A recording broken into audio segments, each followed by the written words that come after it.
Ketika terjadi cedera, misalnya pada pergelangan kaki, maka yang pertama kita lakukan adalah kita istirahatkan pergelangan kakinya.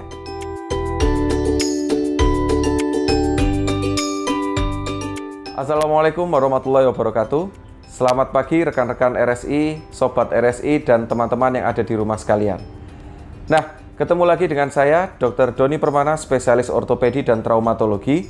Nah, apa saja sih yang bisa kita lakukan untuk meminimalisir resiko-resiko ini terjadi? Dan seandainya resiko ini sudah terjadi, apa yang bisa kita lakukan untuk penanganan awal ketika terjadi cedera olahraga?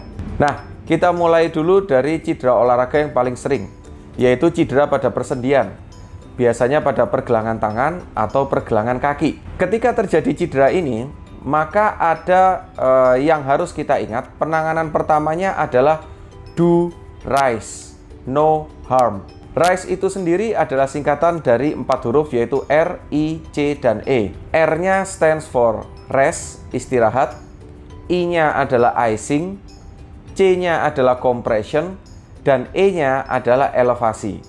Maksudnya bagaimana?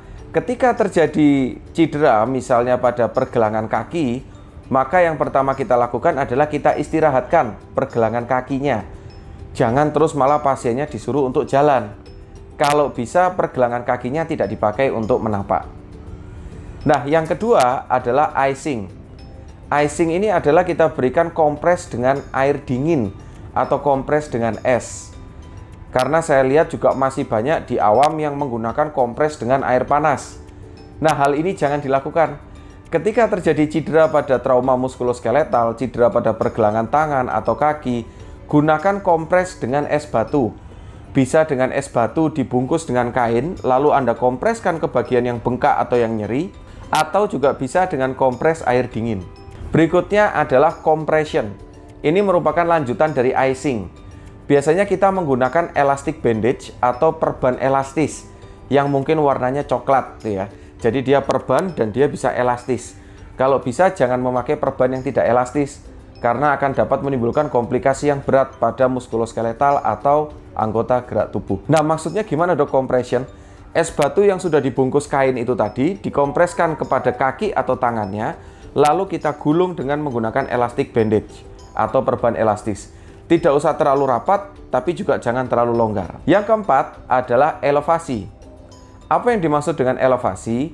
Misalnya pasien dalam posisi pergelangan kakinya yang nyeri, maka yang bisa kita lakukan adalah pasien ditidurkan atau pasien posisi duduk, kemudian pergelangan kakinya kita angkat setinggi dengan jantung atau selevel dengan jantung. Tujuannya apa? Untuk membantu kondisi fisiologis tubuh kita untuk mengalirkan darah dari bagian yang bengkak, yaitu pergelangan kaki, kembali ke jantung. Sehingga harapannya bengkaknya akan menjadi lebih cepat berkurang. Nah, itu tadi adalah yang harus kita lakukan, yaitu RICE.